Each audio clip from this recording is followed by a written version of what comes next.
नीता, देखो मैं तुम्हारे लिए साड़ी लाया हूं। इतनी खूबसूरत साड़ी, ये तो मैं मुन्ने की शादी में पहनूंगी। अरे मुन्ने की शादी के लिए तो मैं इससे भी अच्छी साड़ी ला के दूंगा।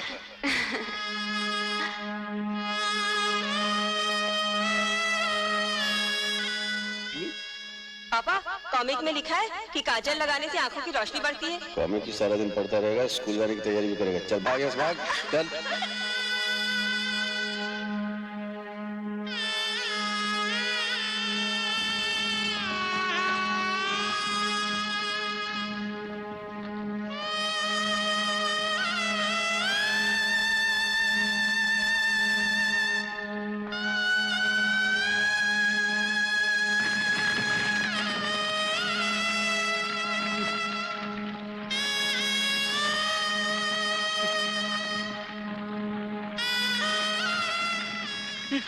क्या हो रहा है? ये क्या हो रहा है?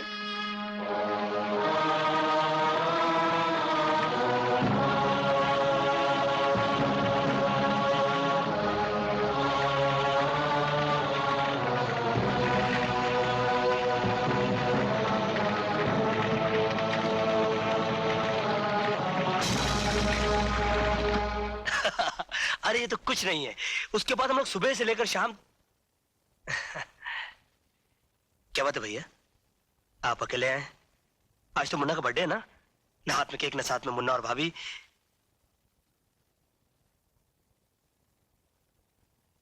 क्या बात है, आप चुप क्यों हैं?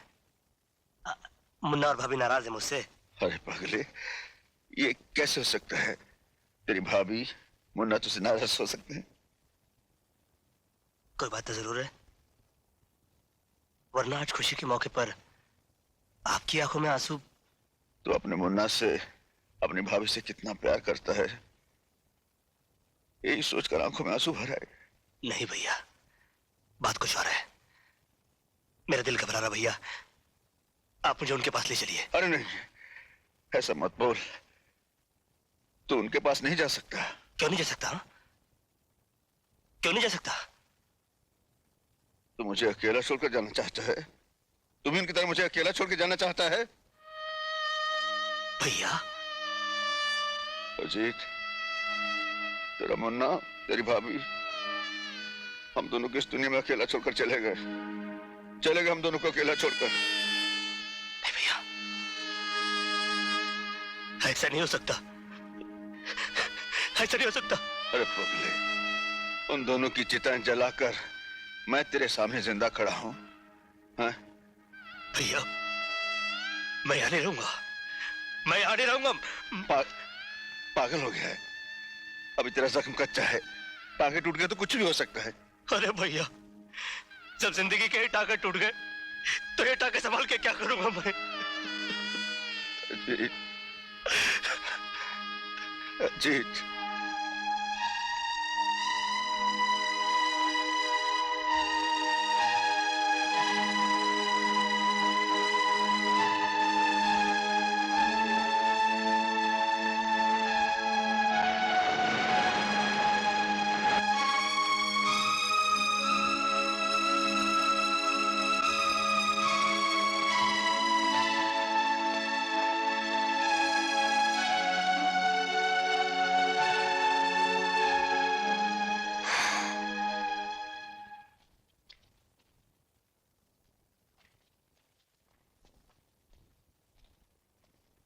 पता चला?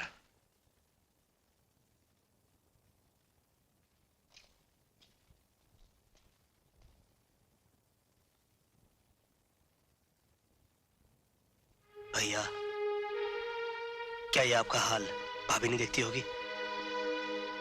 क्या मुन्ना की आत्मा नहीं तड़पती होगी कि उसका बाबा 3 दिन से भूखा है?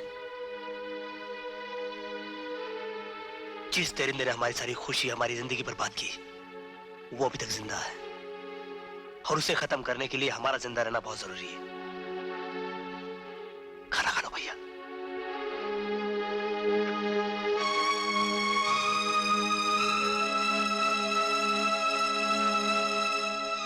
भैया, इन्होंने भी कुछ नहीं खाया।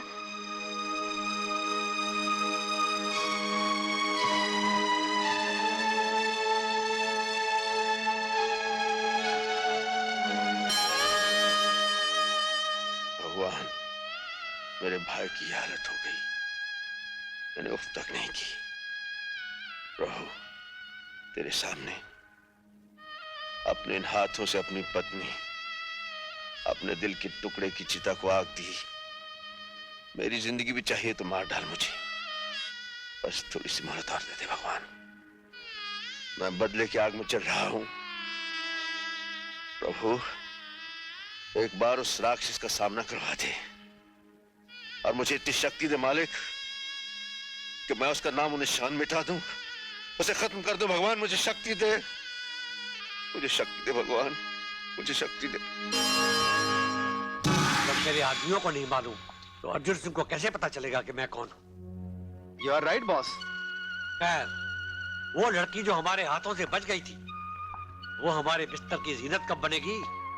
बॉस, वो लड़की अर्जुन सिंह के कब्जे में है और उसी के घर में रहती है। इसका मतलब ये हुआ कि हमारे आदमी अर्जुन सिंह और पुलिस से डर गए। मुझे वो लड़की 24 घंटे के अंदर चाहिए। लड़की आपको मिल जाएगी सर। मैं एक ऐसे आदमी को जानता हूँ जिसके जरिए सांप भी मर जाएगा और लाठी भी नहीं टूटेगी। तुम्हारी बातें मेरी समझ में नहीं आ रही मिस्टर सिन्हा। इसमें समझने की क्या बात है? मैं तुम्हें कितनी बार समझा चुका हूँ कि तुम्हारे बहन के कत्ल के राज की चाबी प्रीति ही है। तुम उसे मेरे बताए हुए पते पर ले आओ, वहां तुम्हें सबूत भी मिल जाएगा और तुम्हारा खोया हुआ प्यार भी। लेकिन इसमें तुम्हारी कोई चाल तो नहीं? इसमें चाल की क्या बात है? तुम भी तो प्रीति के साथ वहां रहोगे। क्या तुम्हें अपनी ताकत पर भरोसा नहीं? ठीक है मिस्टर सिन्हा, मैं तुम्हारे बताए हुए उस जगह पर प्रीति को किसी कीमत पर भी लेकर पहुंच जाऊंगा।